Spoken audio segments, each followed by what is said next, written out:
Hello everyone. I'm very sorry to Delith and everyone from Caritas and Adoption Matters that I can't be with you today. But I hope the Max Headroom digital version of me makes up for it. It's been a real pleasure to see how far the Centre for Adoption Support has come in just 1 year. Determining how long an adopted child will need extra support for is like asking how long is a piece of string. But sadly, as someone with adopted siblings myself, and as all adopters will know, it's impossible to know how long it will take to work through trauma and neglect that can be deeply embedded in a child long after the day they enter care. For new parents, this can be a confusing and overwhelming time. Parents need somebody with a deep understanding who can train them to develop strategies and to work therapeutically with their child. That's why experience is so important. And with a combined 140 years between them, families coming into contact with Caritas and Adoption Matters Northwest are in safe hands. Yours is a fantastic partnership for this corner of the country, demonstrating that partnership working combined with the will of local authorities is the way forward for adoption support. The answer to how long a child needs support for is as long as it takes. And with the Adoption Support Fund, you've started to spread that ethos. Now, your strong focus on education has been a really progressive part of the work you're doing. In January, I was delighted to be able to write to 11 schools who were successfully nominated by parents for the Adoption Friendly Award.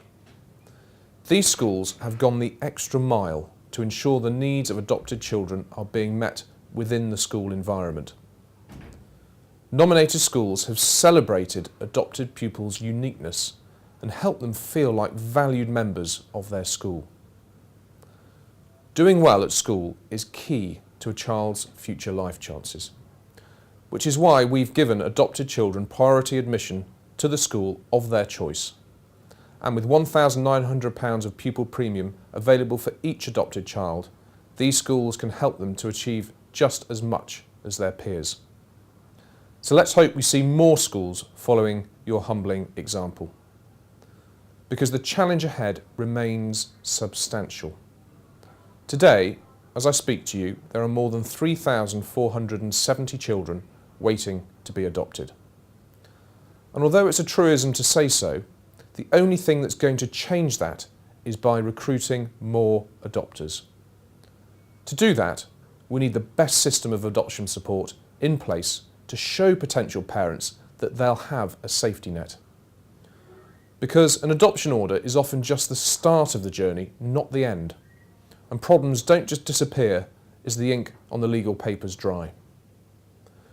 Research by Adoption UK shows that a quarter of parents report major challenges in their placement. And in research by DFE and the University of Bristol, the majority of parents were very critical of the support that they had received. We know more than ever about early brain development and the effect of neglect and abuse, so the system needs to respond to that evidence. That's why, from May the 1st, following a successful pilot in 10 areas, the Adoption Support Fund, worth £19.3 million, will be rolled out across the country, enabling adopters who could benefit from therapeutic services getting the help they need when they need it. Already, 160 families in the 10 pilot areas have accessed over £1 million in funding from the Adoption Support Fund, which is making a real difference to their families. And so I would encourage adopters in the audience who think they could benefit from therapeutic services to contact their local authority now and ask for an assessment of their needs and, where appropriate, apply to the fund.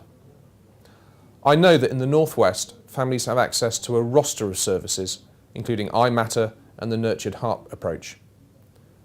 And the Centre for Adoption Support has become a real beacon for how to work in partnership across the Northwest region successfully. And it's great to hear you're now working closely with the Maudsley Hospital. We've helped fund your work to date, and we want to continue to support the excellent work that you're doing. I'm pleased you've been successful in reaching the negation stage to secure grant funding for the coming financial year. I hope the negotiations are fruitful and you continue to build on the excellent progress you've made.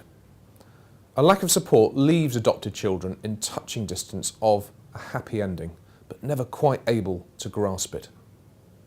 And when it comes to supporting some of our most vulnerable and troubled young people in society, there's no magic wand.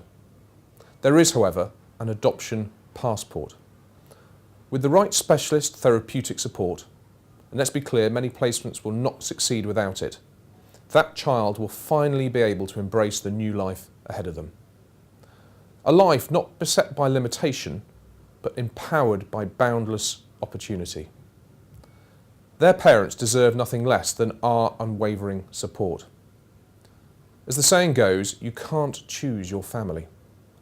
But given the choice, I'm certain that children in the Northwest would choose the humility and kindness of their devoted adoptive parents 1,000 times over. To the social workers and staff of the centre, thank you for building them up and being there for them. And to the parents, thank you for being those people. Without you, without people like my own parents, many children across our region would be struggling to see beyond their own horizons. But with you, they have, can and will reach higher and further than they ever dreamed possible. Thank you.